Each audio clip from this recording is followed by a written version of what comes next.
Alright guys, welcome back. This is going to be the second to last video. We're almost there. This is the multicolor cards, which is often the most fun, and signpost cards. So this will tell us really where the most powerful pieces of your deck will be and what kind of things you want to be looking for in your monocolors.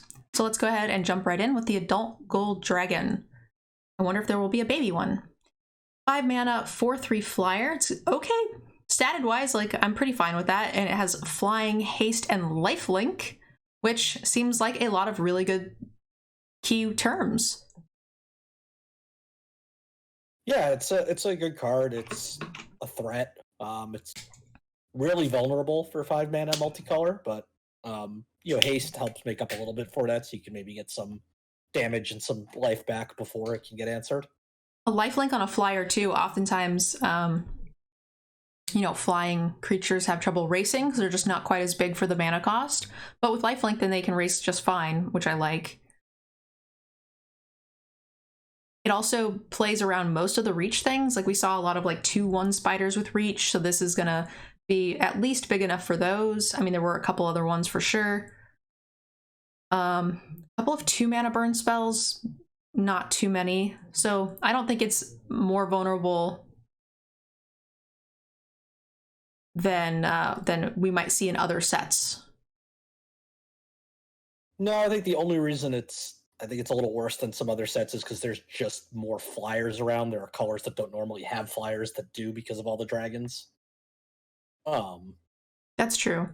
We were just talking about how much more playable Plummet possibly was compared to other sets it's in. So that's, it does take, maybe flying in general takes a bit of a beat because people are kind of expecting it a bit more. But that said, I still think it's a huge beater that can win games. Yeah. Oh, it's a very good card. I think I've got it like a 3/5. Yeah, I think I'm in the 3/5 to 4 range. I think it's just a tad. It doesn't quite do enough when it enters for me to give it a 4, but I do think that if it stays on the board, it's going to provide like a 4 worth of power. Like if we dropped one of the key terms and gave it like draw a card or something, so you're like guaranteed to get something, then I would be much happier with it. So yeah, that would be incredible then. 3/5. Bard class. Legendary creatures you control enter the battlefield with an additional +1/+1 counter. For 2 more mana, legendary spells cost Gruul less. This effect reduces only the amount of colored mana you play. So this is kind of the reverse that we normally see. Whenever you cast a legendary spell, exile the top 2 cards of your library. You may play them this turn. So play, not cast, so you can hit your lands this way, which is nice. I don't know, like, was there that many legendary creatures that weren't like huge fatties? This isn't like Dominaria where it's pretty common. No, and you're talking about a multicolor card, right? So you really only care too much about the red and green ones. I'm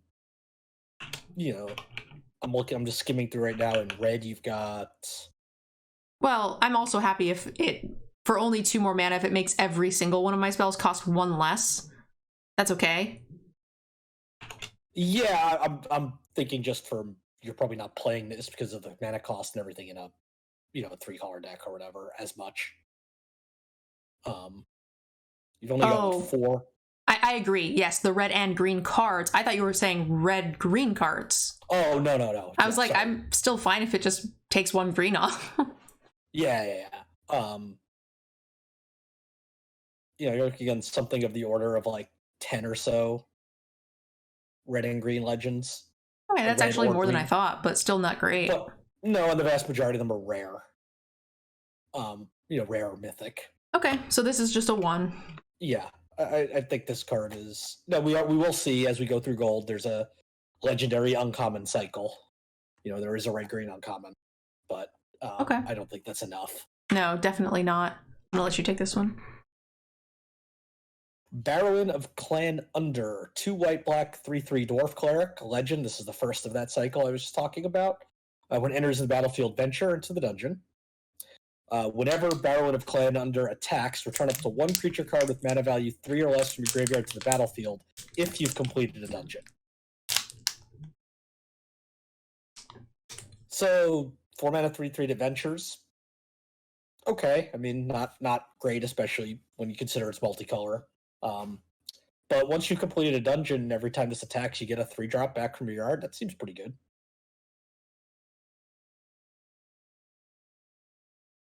You need to find a way to keep this thing alive at 4 mana 3/3, right? It's going to trade, fairly often or get killed. So you're probably not going to get repeated value out of it. But if you can get one thing back, you're very happy. I think I'm really happy with this card. For multiple, I'm sorry, trying to keep my throat not dead, so I ate some candy and then I almost choked on it because I'm a toddler and I can't swallow. Sorry, children. So let's say a 3/2 for 3 that ventured. We'd be happy with that, right? That's like better. That's like filler plus 2.5. For 1 more mana, you get the extra point of toughness and a pretty reasonable top end reoccurring late game bonus. I mean, it might not work, but on its own, its downside isn't that, like, 4 mana for a 3/3 that ventures is pretty fine. Like, there really is no downside. Oh yeah, this card has a high floor. Yeah, that's a faster way of saying what I'm trying to say as I choke on candy. But I feel like its floor is like a 3.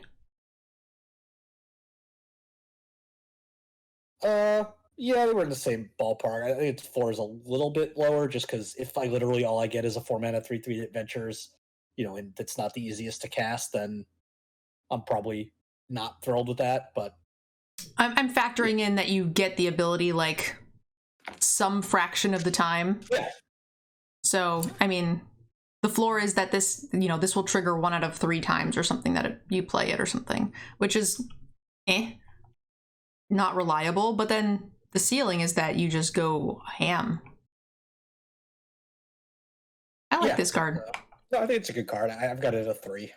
Okay, yeah, I'm closer to a 3/5, but I'm definitely like in the range there. Did anybody else want to say first of its name every time you say the name of this card? I could definitely see that. I don't know why. It just seemed fitting. The Battle Hammer, 4 mana 5/3.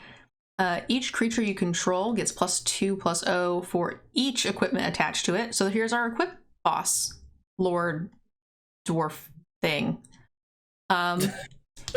Stop laughing at my pain, Yanks. You may pay 0 rather than pay the equip cost for the first equip ability you activate each turn. Woo! This is a spicy one. This is artifact or equipment lord. Lord for equipments. And a 5/3 for 4 is fine. Yeah, 5/3 4 is fine. I care way more about the second ability actually than the first. You're getting a free equip. Just +2/+0. A lot of times, this thing's just going to end up trading for a 3/3. But maybe not, because depending the equipment you attach with it might be giving your toughness. I think it depends, because we've seen kind of a wide range of equip costs, everything between 1 and 4. I feel like if my deck is all premium 1 equip stuff, then I would rather have the +2 on it, because like it's not that beneficial to get the free. So I think that's going to be kind of flexible in what is actually best for what you end up with. Yeah, I think this is the type of card that actually makes some of those higher equip costs more better playable. Yeah. Well, I just meant like in regards to your comment of I like the second better than the first. Sure. Yep. Like, I don't know. I'm down to beat some fools up with really cheap equipments. 3/5? Yeah, I'm between 3 and 3/5. But it's right in that range. Yeah, so this is a weird one. Like, I feel like I'm assuming he's in the equipment deck, which is something I try typically not to do, but there was so much damn equipment, and this makes the bad equipment good, therefore you shouldn't have a hard time finding it. Yeah, I mean, I think you kind of have to assume that with some of these signpost uncommons, because they're already gold, and if you're playing red-white and you're not playing any equipment, your deck is probably just pretty bad. Yeah. All right. Drizzit. Double strike 3/3 for 5. When it enters the battlefield, create something something. A legendary 4/1 cat creature with trample. Why I are you have no laughing? idea how you would. I'm just trying to think. I have no idea how in the world you would pronounce that. I'm sure if there's anybody in the crowd from Wales, they'll be able to pronounce it. Whenever a creature dies, if it had power greater than Drizzit's power, which its token will, Yep. you may put a number of +1/+1 counters on Drizzit equal to the difference. Okay, so it probably only activates like once or twice.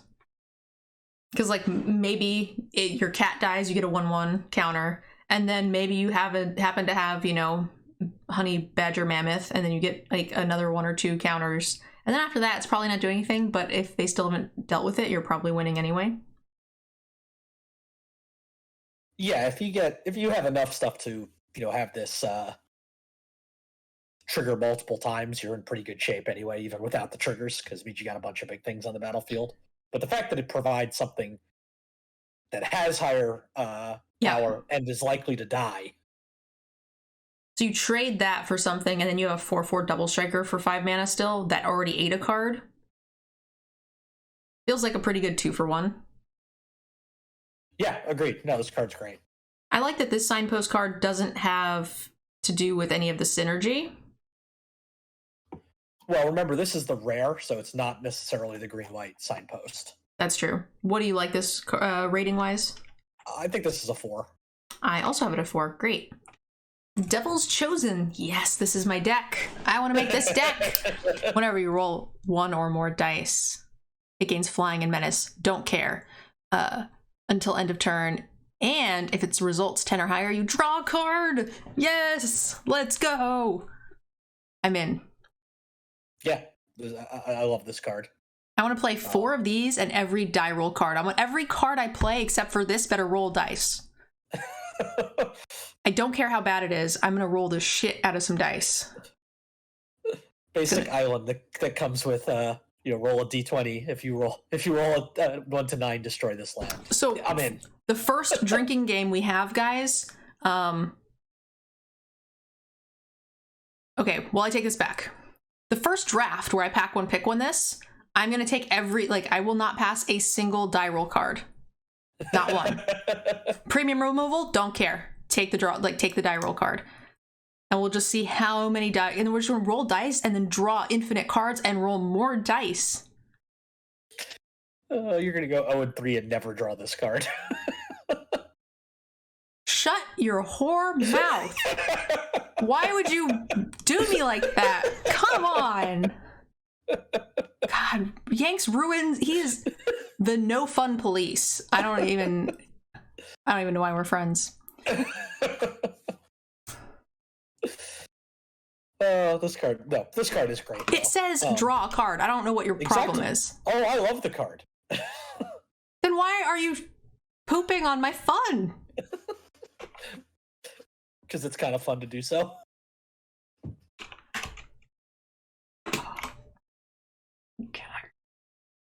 Okay, 3/5? Yeah. Great. Tiny text, take it away. Fighter class, red-white enchantment. When fighter class enters the battlefield, search your library for an equipment card. Reveal it, put it into your hand and shuffle. Costs 1 red and a white to level it up to 2. Equip abilities you activate cost 2 less. Level 3 for 3 red and a white. Whenever a creature you control attacks, up to 1 target creature blocks it. This combat if able. I'm not gonna lie, I literally didn't hear a word you said. You start talking, I'm gonna reread it. So this is like sort of a build around enchantment. It's again for this red-white equipment deck.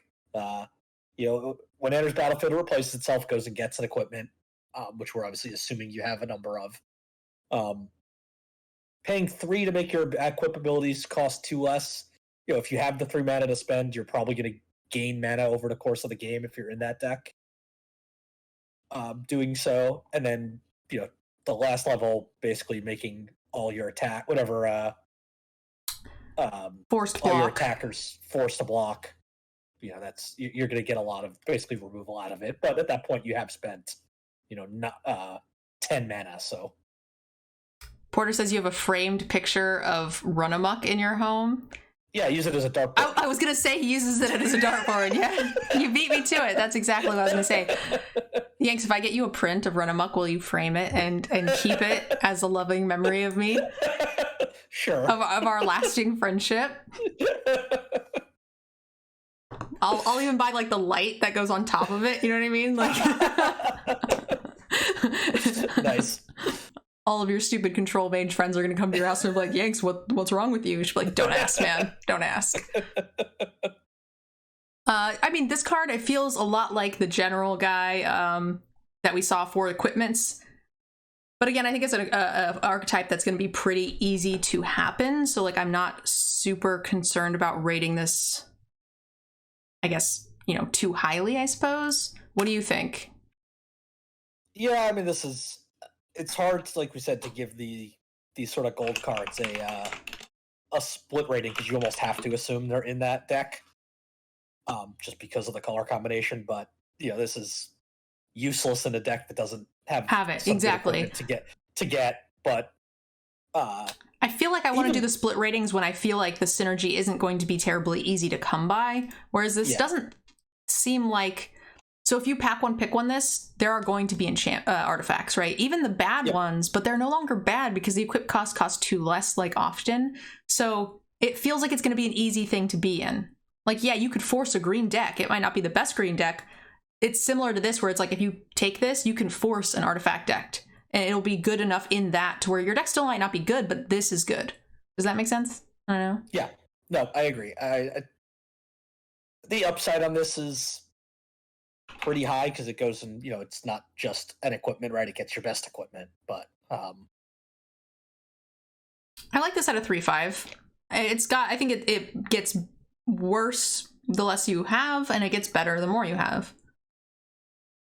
Yeah, I think I have it a little bit lower only because red-white, especially if you're talking with an equipment deck, you're trying to be somewhat aggressive, and this is fairly slow. You don't really want to be spending your turn 2 doing that, your turn 3 upgrading it, or even your turn 4 and 5. I'm probably not doing it then. I'm probably doing it later in the game to get me a lot more value, I think. Yeah. Like, I would rather play the creature and then get the equipments out and then play this. Yeah, that's fair. I think that it's a little bit, finding the right spot in the curve for this is a little bit out of place. So I'm a little lower on that, but I still think it's good. I think it's like a 3. All right, we have a Titch Willow. Gretchen Titch Willow. It is an 0/4 for 2. Pay 4 mana, draw a card. You may put a land from your hand into the battlefield. So it's got a growth spiral on a stick. On a thick stick. Yeah, I mean, we saw that exact mana cost for a spell that was draw 2 cards in the last set. 2 green, blue, draw 2, you can put a land from your hand onto the battlefield. And this is repetitive and comes on a body. I like this card. I guess this is trying to tell you that blue-green is ramp, although it didn't seem that.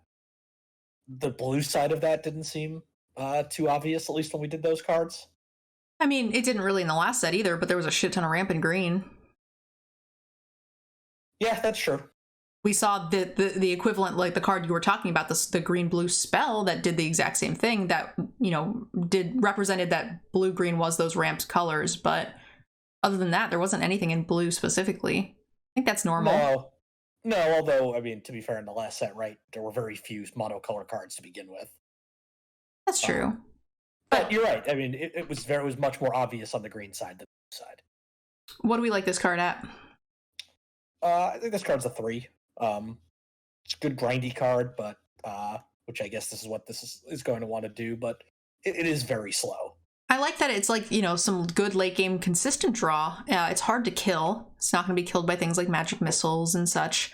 So the game that wants to go long, if you have an aggressive, more tempo deck, then you're a little less likely to want this card. But if you have dragons and things like that, then I'm pretty happy to just sit on this card, block a bit, save myself 6 health, play a dragon, and then start redrawing. This also means that your bounce spells and things like that are a little less punishing because you have some redraw options in the later game. So you can expend some of your resources to, tap things down, bounce them, whatever the case may be, and then get some extra value back with this card. Yeah, the one unfortunate thing for this card is like an 0/4 is much better in the deck where the aggressive deck is trying to go wide. And with the if you assume red-white is the main aggressive deck in this format, with equipment, it's kind of trying to go tall. So the 0/4 isn't going to be able to block as well. I mean, that just depends on whichever one you're playing against, right? What? Yeah, I'm not sure there is a huge go wide.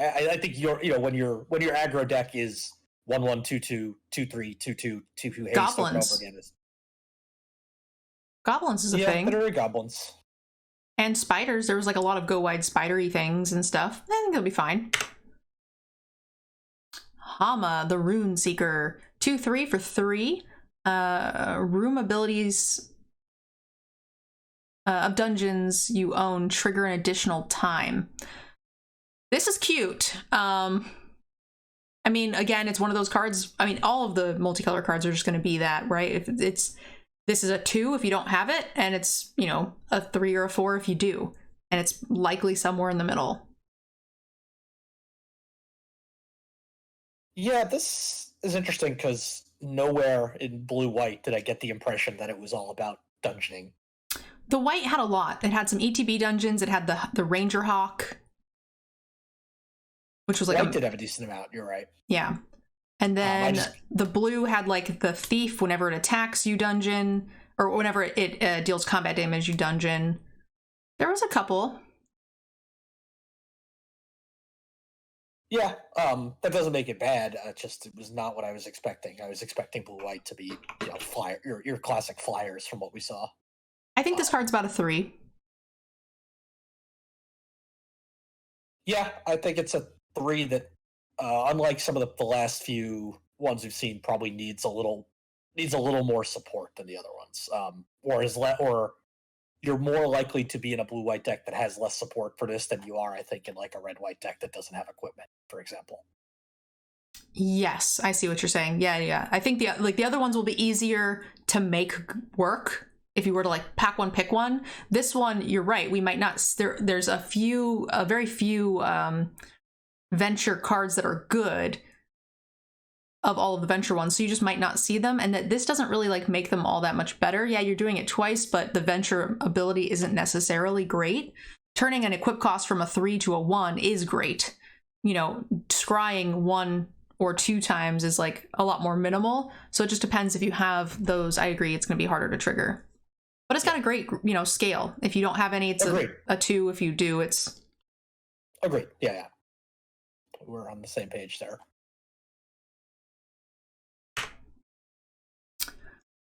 All right, the Reclusive Painter. It is a 1/2 for 2. When it enters the battlefield, create a treasure token. Other creatures you control enter the battlefield with an additional +1/+1 counter on it for each mana spent with a treasure token. I saw a lot of big treasure generation in the green too, but there was a lot in black and a lot of the like combat tricks and stuff. Yeah. Red-black was definitely treasures. Yeah, green had a lot of treasure producers. Black-red it seemed like a lot of things that cared about treasures. Yeah, they had a lot of like... as well as making some. Green-black had a lot of things that made like one random one, whereas like green had a lot of things that would do it multiple times or make like 7 with a dragon, right? Yeah. So this doesn't seem like as much of a grand slam because you're not going to be able to consistently have as many treasure tokens as you might like, but it's still pretty cool. Yeah, I think this is, again, you're going to be able to find, kind of like the last card we saw, you're going to be able to find black-red decks that are pretty good without really fitting this theme. And if you think about it, at its worst, it's a 2/3 that ramped you a turn, because it gives you the treasure token immediately, and then that gives a +1/+1 counter to your next creature a turn early. So like that's still pretty good. Yeah. This is a good card. Even if you have nothing else that synergizes with it, you still want to play this if you're in these colors. Because it's still good enough on its own. For sure. Another deep scale, though. I think at its worst, it's like a 3. And, I mean, it gets better the more treasures you have that are good. Yeah, I'm with you on that. I'll let you take this one. Tridel of Baldur's Gate. Blue-black for a 1/3 human elf rogue. Whenever this deals combat damage to a player, that player loses a life, mills a card, you gain a life, and scry 1. And whenever you attack, you may pay 2. If you do, target creature can't be blocked this turn.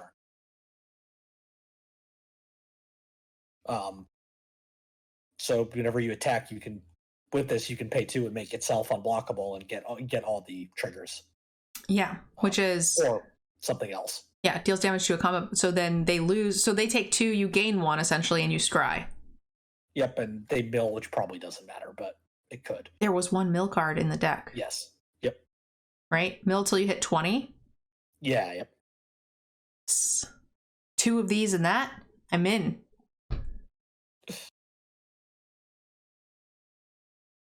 Okay, yeah. This card's... It's still 2 mana, 1/3. It's got some upside. It has some reach. Helps you race a little bit, which is cool. I mean, it's nothing special, but... Yeah, and this card, I look at this card and maybe I'm missing something, but this doesn't tell me at all what the Dimir theme is. Unblockable Drain? Isn't that kind of often what Dimir is? It might be. I just don't recall that being something we saw that much of. You know, there's usually a card or two that gives something unblockable, but it didn't seem like there was a deck there.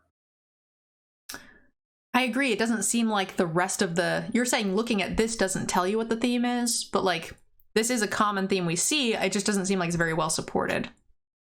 Yeah, sure. Maybe I'm thinking that they... Yeah, maybe that's a better way to put it. But it's just a 2-drop that lets you get a little reach if you've got some extra mana. I mean, I could see making this thing unblockable and having 2 damage kill somebody. Yeah, there are definitely... No, for sure. This is a good card, and I'm playing this in any sort of Dimir deck. And I'm very happy with it. It just seems like it's just powerful on its own as opposed to synergistic. Yeah, it's definitely not super synergistic, I don't think. Do we like it at a 3? Yes, that's where I like it. All right. It is a 3/3 for Rainbow. When it enters the battlefield, create Boo, a legendary 1/1 red hamster creature token. What the fuck is happening right now? With trample and haste. This 1/1 hamster has trample and haste. Okay. X, until end of turn, target creature you control gets base power toughness X and becomes a giant in addition to its other types. So he becomes a giant hamster.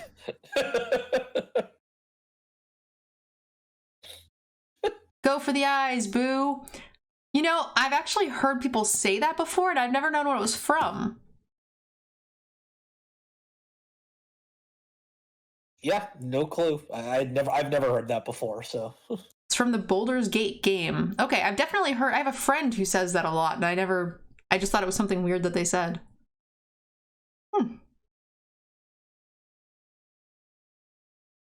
A miniature giant space hammer. Hamster. Okay. I feel like I want like a big version of the hamster, just like cut out the rest of the dude and just get like a little hamster chilling. He's quite cute. Then I'm sure there is an actual Boo token. Oh, someone's saying look up the token. Can someone link it?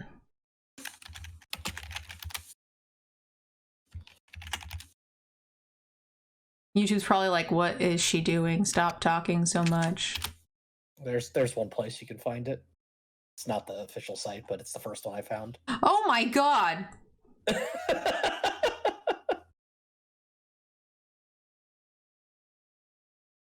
He's so cute! And that's even the flavor text to go for the eyes. Wait.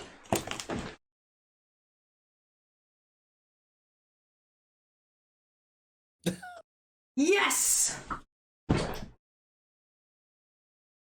It is completely random that I have this reasonably accessible. Don't judge me.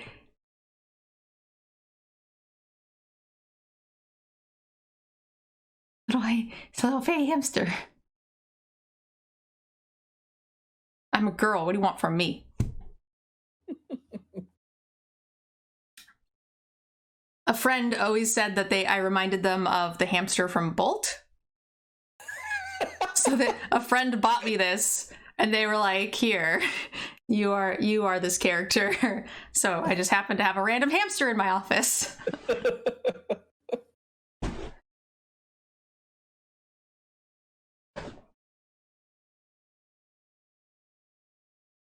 And now it fits. Okay, you are going to stay on my desk for this entire set. And every time we play a card, I'm going to throw it at the camera. Okay, moving on.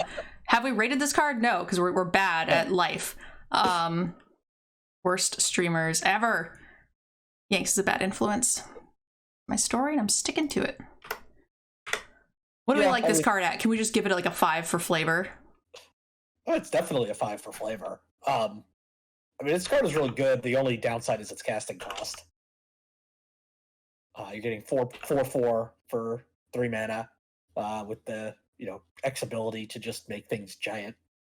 Yeah, I don't mind the casting cost too much. Like if you're splashing this, you still probably don't care that much about playing it on 3. I mean, it is still a 3/3 for 3, so it's good if you can, but you're not really pumping your hamster very large until later in the game anyway. So I still think this is fine if it comes down late.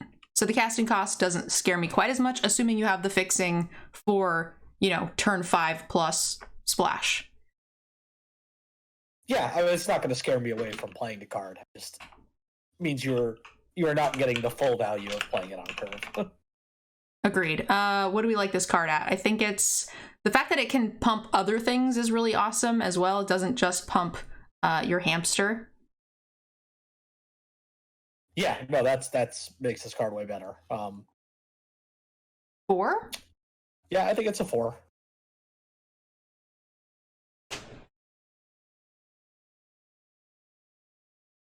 Okay, moving on.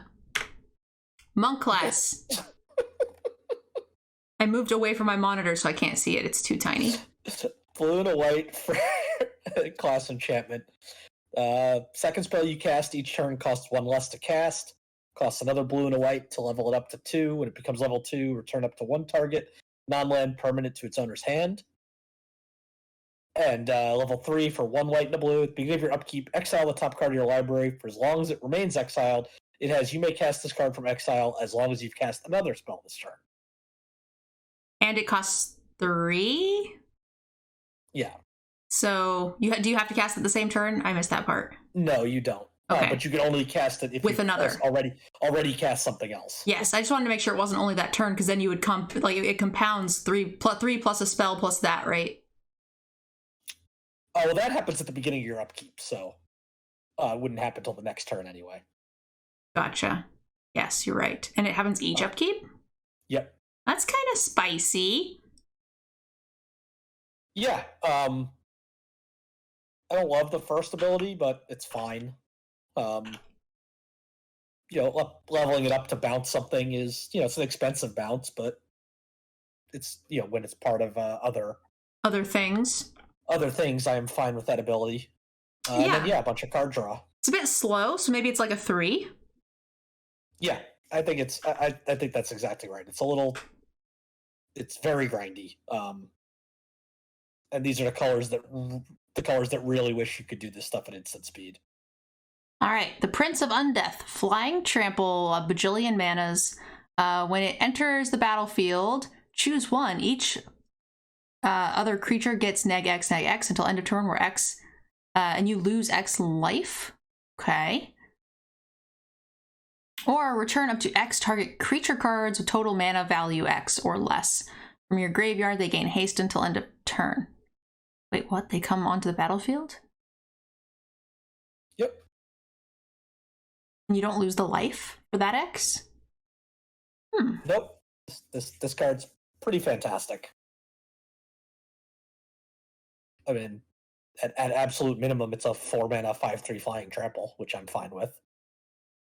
And then for every mana above that, you can, I mean, probably for 5 mana, it's not great. Yeah, if you're super behind, it's a board clear. If you're not, then it just wins you more, which is really cool. I like this. I'm in. Yeah. This looks like a 5 to me. Yeah, it's expensive. But yeah, I think it's a 5. Black and red is also the treasure pair, so you should have plenty of incidental treasures coming around to fuel X. You guys, I'm like a medium minus streamer, but like I'm a medium plus hamster balancer. True story. Typing's a little weird, but it's fine. Rogue class, I can't read that, it's so small. Yeah. Rogue class, blue and a black for a class enchantment. Whenever a creature you control deals combat damage to a player, exile the top card of that player's library face down. You may look at it for as long as it remains exiled. 1 blue and a black. Creatures you control have menace. And then 2 blue and black, you may play cards exiled with Rogue class, and you can play them for any color mana.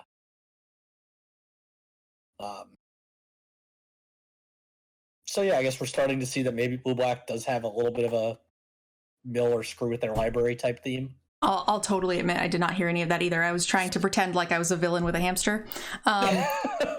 Creatures you control of menace, that seems fine. Permanent, that's spicy. Level 2 seems great. I read it first because it has the smallest amount of text.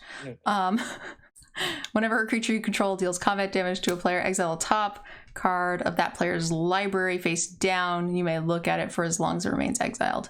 Okay. You may play cards exiled with this.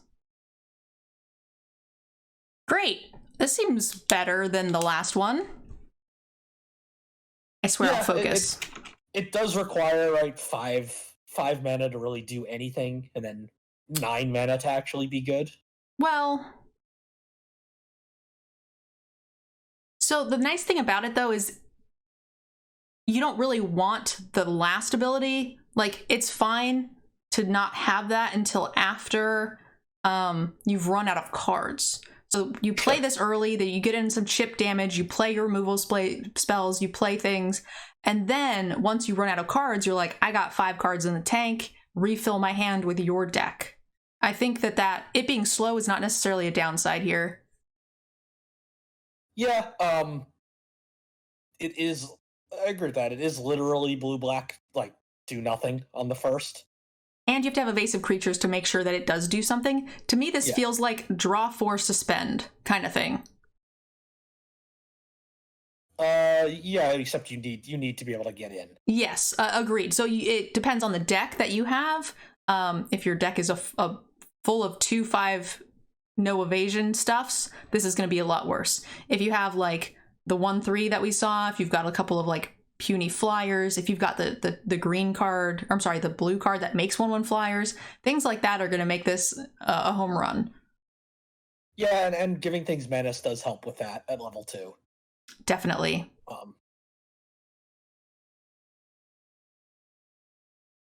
I like this a lot more. Good.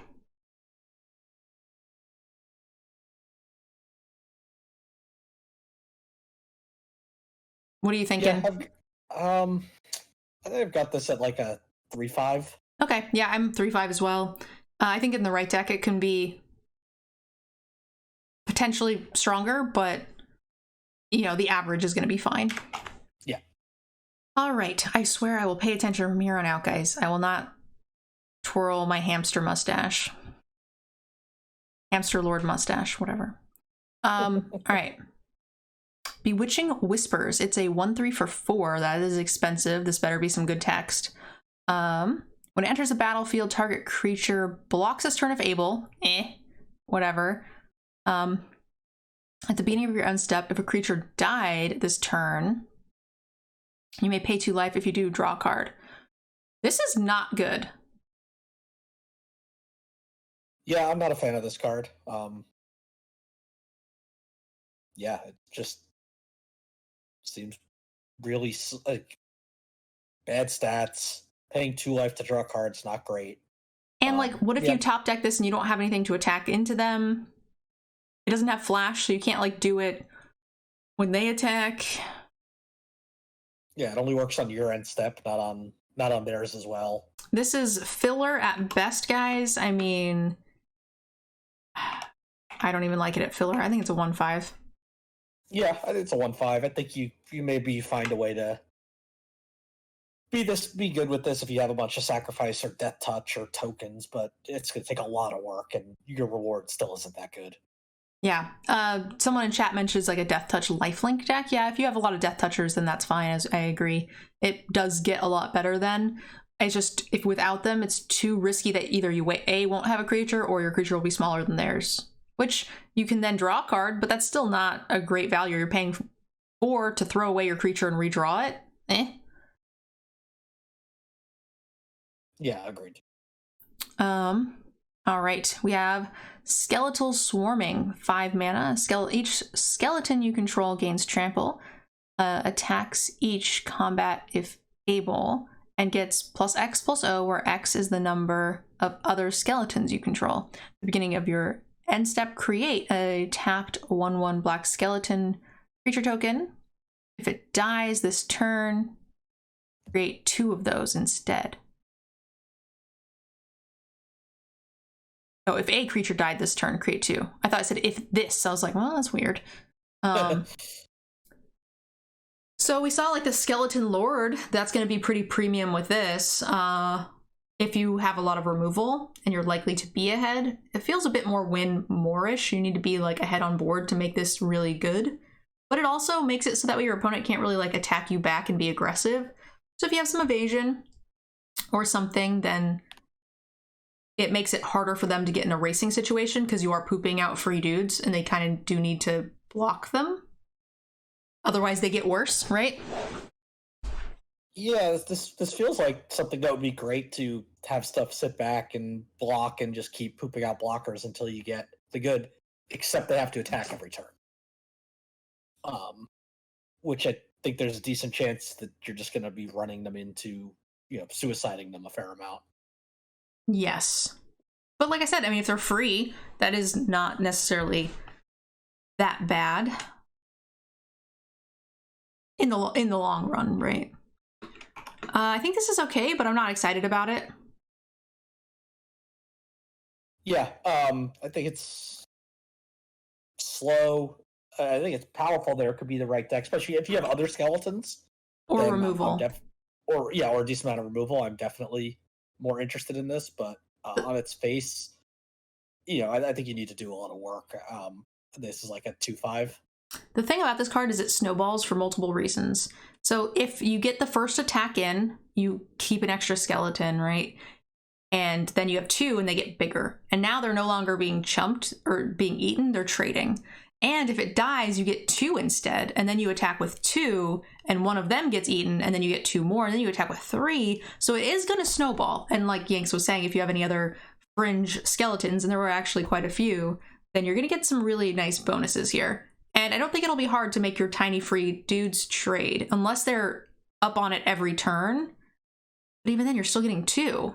Eventually, they're going to run out of blockers and they can't attack you back. So if you have like 1 flyer or something, then you just get to kind of run free. Yeah, it depends. I mean, they're 2/1s, right? If you get 2 of them, they're 2 things attacking as 2/1s. So they could easily just have a couple 2/1/3s and just eat them every turn. Yes, if they have 2, but like there's always a situation where, they have 1 blocker or they want to try to attack with 1 or you remove one of their blockers. I feel like there's a lot of ways that like, you're right. If they have 2 2/3s and they sit on them forever and never attack you or do anything with them or you can never remove them, then yes, it will get bricked. But they have to keep them untapped and forever essentially. This bricks 2 of their cards in that sense. Yeah, this sort of ability that constantly makes stuff can be very powerful, but we've mostly seen it with like goblins on 3 mana spells, which case they tend to ramp up like Goblin Rabble Master, that sort of stuff much quicker. The fact that it's going to be at minimum turn 6 or 7 before you get this going, makes it more likely that there's stuff on the board to get in the way. That's true, but it also acts as like a sort of lord for other things too in your deck. Yeah, I said if you have more skeleton synergies, then this goes way up. Yeah, which I don't think it'll be hard to have some, even if it's just like fringe.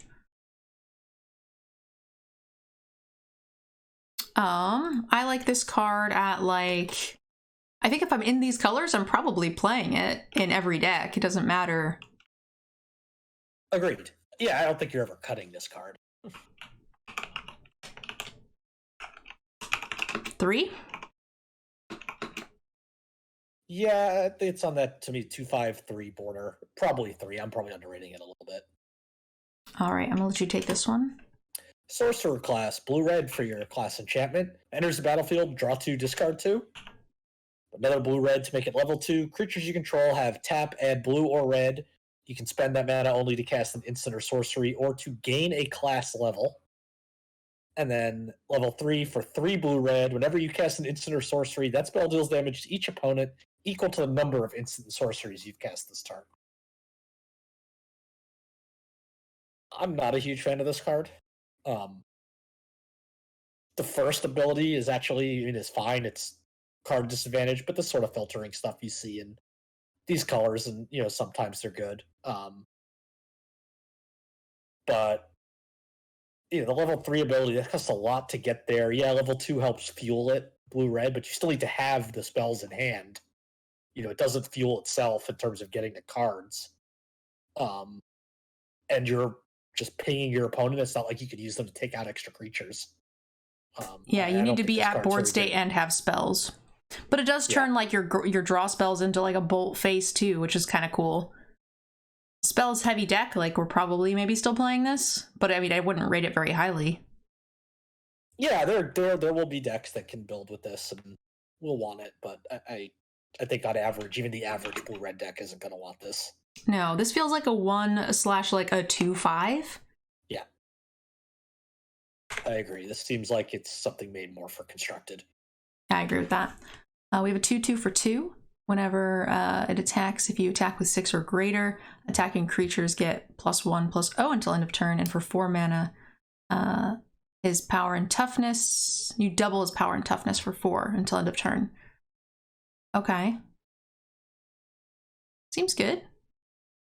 Yeah, it kind of just seems like a generically powerful card. I mean, I know this Pack Tactics is the red-green theme, but it's not a super synergistic theme. It's just attack with lots of things. Yep, lots of things. Give them a mini trumpet blast built in, and he becomes a nicer threat later in the game.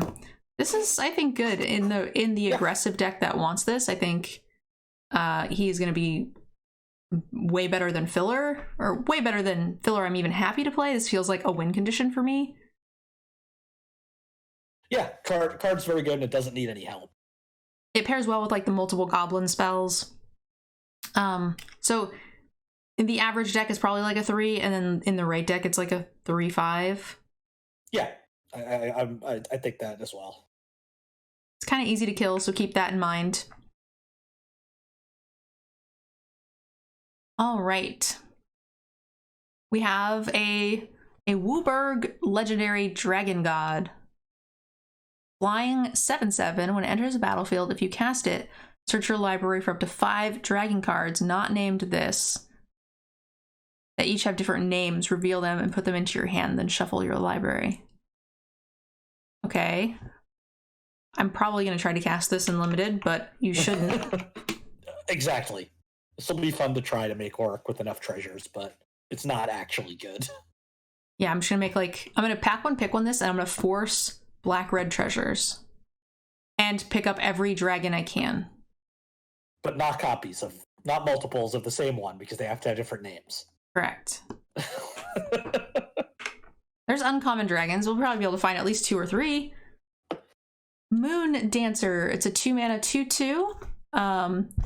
Whenever you gain life, put a +1/+1 counter on this card and scry 1. This seems great.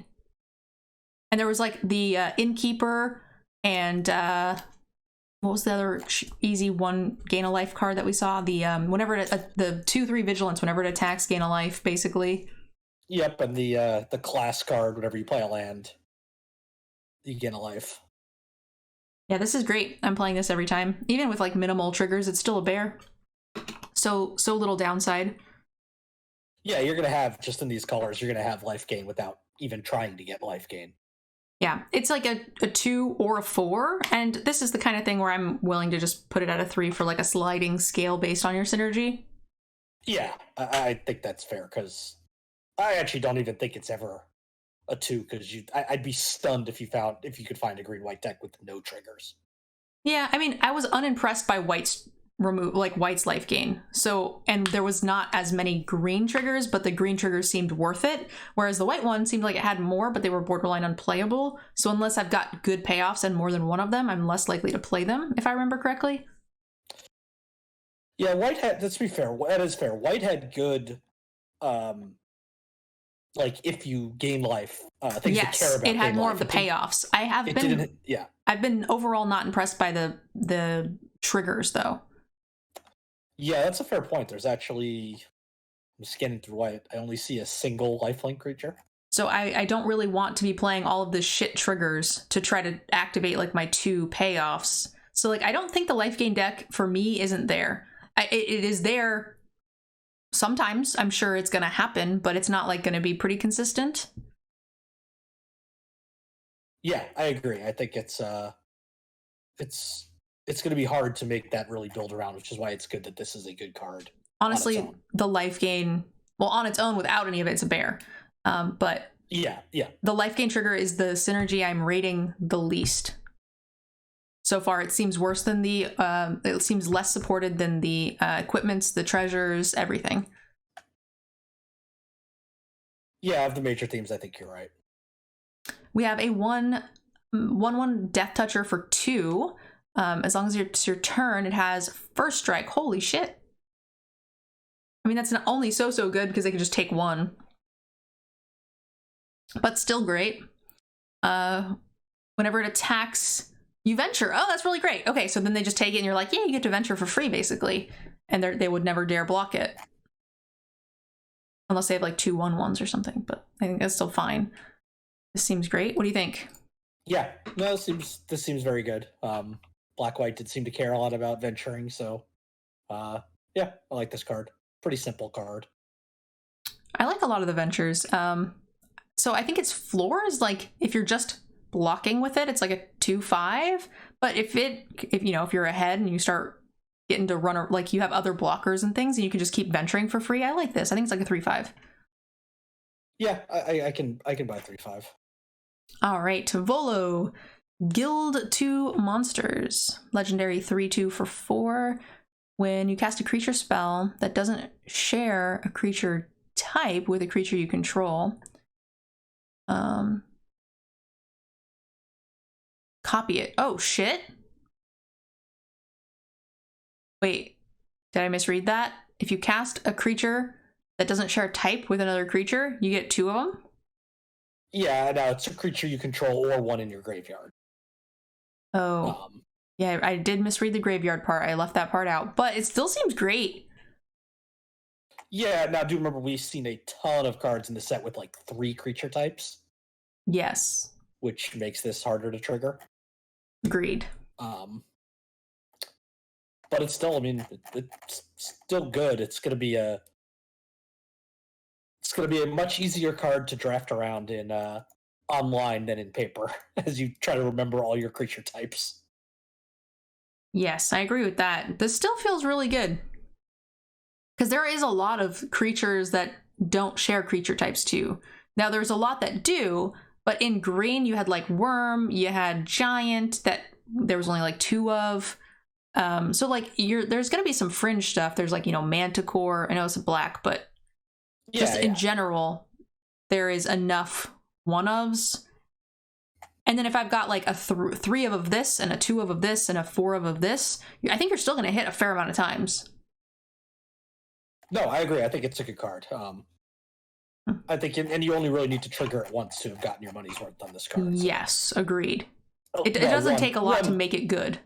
1 decent creature. You're copying like a 1/1. Okay, maybe not so much, but.